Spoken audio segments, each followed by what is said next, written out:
Hello नमस्कार. Welcome back to my channel. Shri Swami Samarth सर्वांना. तसं तर आपण खूप दिवसांमधून भेटतो आहे.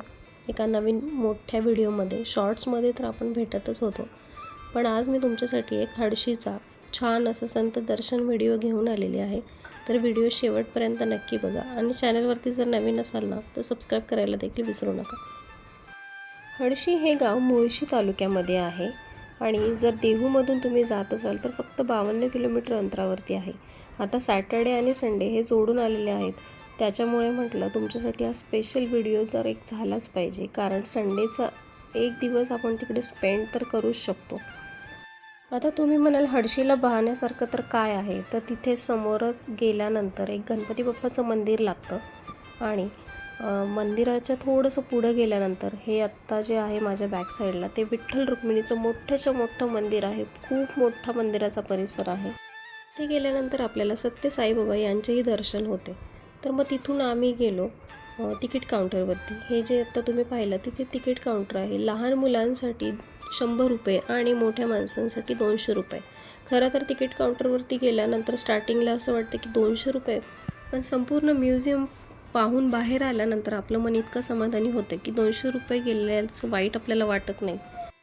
आतमध्ये एंट्री करता जणू काही ते आजोबा आपली वाटच पाहत आहेत असा त्यांचा देखावा अगदी मन प्रसन्न करून जातो. आणि पूर्ण आतमध्ये जाताना असं गुहेसारखं आहे बरं का. जर तुमच्यासोबत लहान मुलं असतील ना तर एक छोटासा स्कार्फ तुम्ही सोबत ठेवा, कारण तिथे आतमध्ये त्यांनी छोटे छोटे शॉवर पॉईंट सोडलेले आहेत. म्युझियमला सुरुवात होते ती गणपती बाप्पाच्या दर्शनाने. आतमध्ये एंट्री केल्यानंतर गणपती बाप्पाची भली मोठी त्यांनी मूर्ती लावलेली आहे. तिथे छान तुम्ही फोटोशूट देखील करू शकता. जसजसं तुम्ही पुढे जाल तसतसं ती गुहा वाढतच जाते असं वाटतं. पण पुढे गेल्यानंतर आपण डायरेक्टली जाऊन पोहोचतो ते कैलास पर्वतावरती. आता तुम्ही म्हणाल इथे कुठे कैलास पर्वत दिसतोय, तर आहे 2 मिनिटामध्ये तुम्हाला तो कैलास पर्वत पाहायला मिळेल. आणि तो इतका छान त्यांनी केलेला आहे की तिथून हलायचं मनच होत नाही. आहे की नाही छान. शंकर पार्वती आणि त्यांचं बालगणेश. आता आपण जातोय जंगलामध्ये. आता जंगल म्हणजे आपलं संत दर्शन.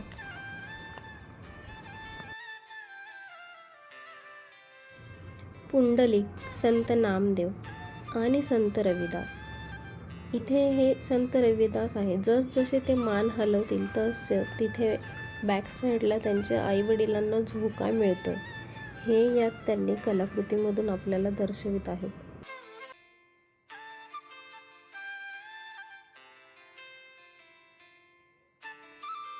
खरं तर महाराष्ट्र ही संतांची भूमी आहे. ज्ञानेश्वर, तुकाराम, नामदेव, एकनाथ, गोरा कुंभार, सावता माळी, नरहरी सोनार, जनाई, मुक्ताई, रामदास अशा कितीतरी संतांनी महाराष्ट्राला आध्यात्मिक आणि वैचारिक उंची दिली.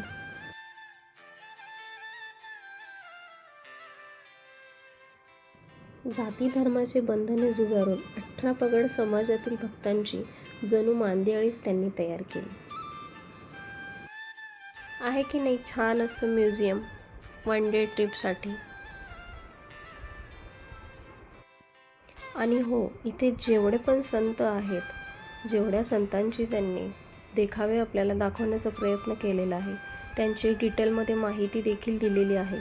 कारण जर कोणाला एखाद्या संतांविषयी जास्त माहिती नसेल तर ती माहिती वाचूनसुद्धा आपल्या लक्षात येईल की नक्की काय होतं, हा कुठला सीन त्यांनी दाखवण्याचा प्रयत्न केलेला आहे, हे आपल्याला त्या माहितीमधून लक्षात येतं.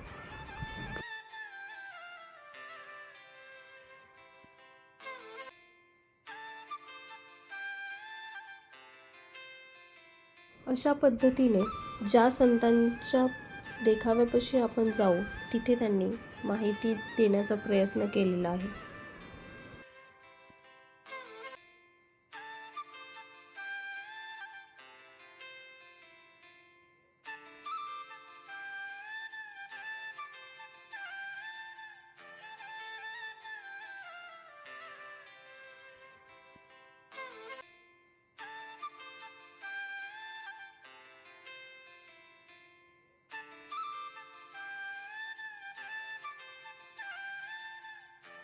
तिथले प्राणी जर आपण पाहिले तर आपल्याला असं वाटतं की आपण समोर खराखुरा प्राणी पाहतोय की काय. पक्ष्यांचा आवाज किंवा ते जे आर्टवरून लक्षात आलं, हे आर्ट जे आहे ते उरुळी कांचनच्या गणेश कुंभार या शिल्पकाराने घडवले. संपूर्ण हुबेहूब आपल्याला पाहता क्षणी असं वाटतच नाही की आपण काही पुतळे पाहतोय. आपल्या डोळ्यासमोर सगळे आपले संत उभे राहतात.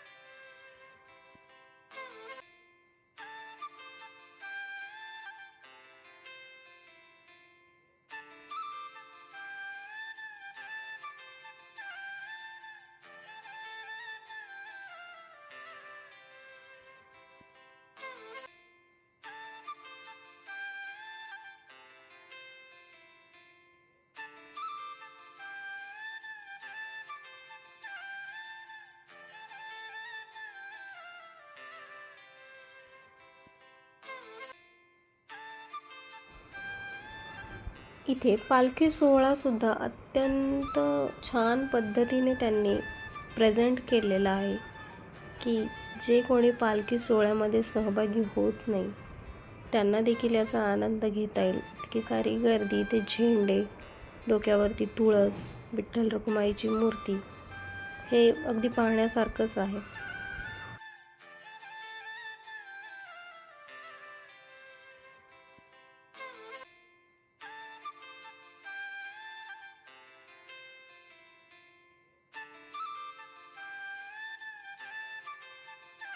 हत्तीला पाहिल्यानंतर 2 सेकंद असं वाटलं ना की आपण खरा हत्ती पाहतोय की काय, कारण आपण मगाशी जंगलामध्ये एंट्री केली होती ना. हे सत्य साईबाबा आहेत. सगळं बघून झाल्यानंतर श्री स्वामी समर्थांचं दर्शन आपल्याला होणार नाही असं तर शक्यच नाही ना, कारण अशक्य हे शक्य करतील स्वामी. तिथे आम्हाला श्री स्वामी समर्थांचं दर्शन झालं. पुढे गेल्यानंतर गजानन महाराजांचं दर्शन झालं. असे एक एक संत जे आपण ज्यांना मनापासून मानतो, आपले दैवत शिवाजी महाराज आणि संत तुकाराम महाराज यांची ती भेट, ती तर आपण विसरूच शकत नाही, नाही का.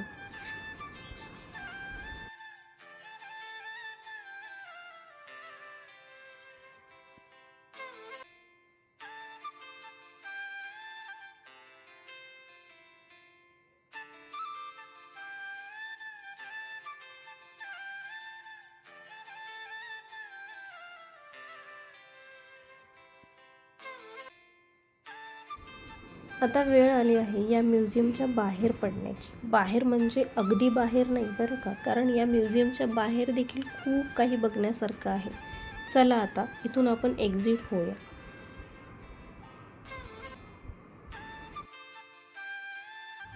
बाहेर गेल्यानंतर लगेचच आपल्याला गोशाळा लागते. तिथे श्रीकृष्णाची खूप सुंदर अशी मन भारावून टाकणारी मूर्ती आपल्याला पाहायला मिळते.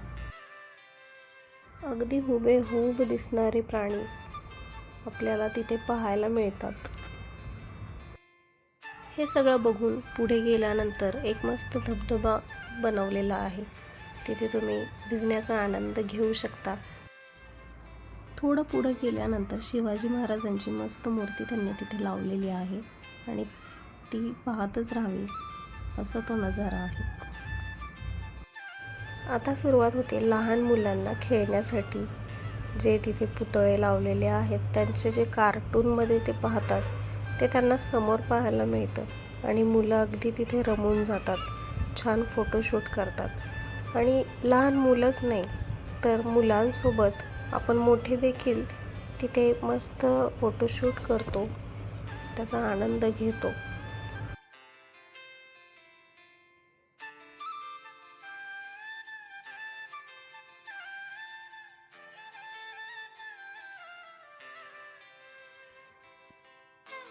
चला आता वेळ झाली आहे ॲडव्हेंचर पार्कमध्ये जाण्याची. आणि पूर्ण पार्क म्हणजेच म्युझियम संपल्यानंतर हे पुतळे लागतात. हे या म्युझियमचा शेवटचा पॉईंट आहे. ॲडव्हेंचर पार्कमध्ये गेल्यानंतर तिथे तुम्हाला ज्या पण ॲक्टिव्हिटी करायच्या आहेत तिथे वेगवेगळं तिकीट आहे. त्याप्रमाणे तुम्ही तिथे तिकीट घेऊन ती ॲक्टिव्हिटी म्हणजेच ते ॲडव्हेंचर करू शकता. तर इथे व्यंकटेशने झिप लाईन हे घेतलेलं आहे आणि हे करताना खाली संपूर्ण पाणी आहे. जर कोणाला पाण्याची आणि जास्त उंचाची भीती वाटत नसेल तर ते हे ॲडव्हेंचर बिनधास्त करू शकतात. मला भीती वाटते त्याच्यामुळे मी तर काही ट्राय केलेलंच नाही. इथे झिप लाईन आहे, सायकलिंग आहे, रायडिंग आहे, अजून बऱ्याचशा प्रकारचे तिथे राईड्स तुम्ही घेऊ शकता. चला तर मग आजचा व्हिडिओ मी इथेच एंड करते. व्हिडिओ जर तुम्हाला आवडला असेल तर व्हिडिओला लाईक करायला विसरू नका आणि चॅनलवरती जर नवीन असाल तर चॅनलला सबस्क्राईब करायला देखील विसरू नका. चला तर मग भेटूया अजून एक अशाच नवीन आणि इंटरेस्टिंग व्हिडिओमध्ये. तोपर्यंत काळजी घ्या स्वतःची. Take care friends and bye.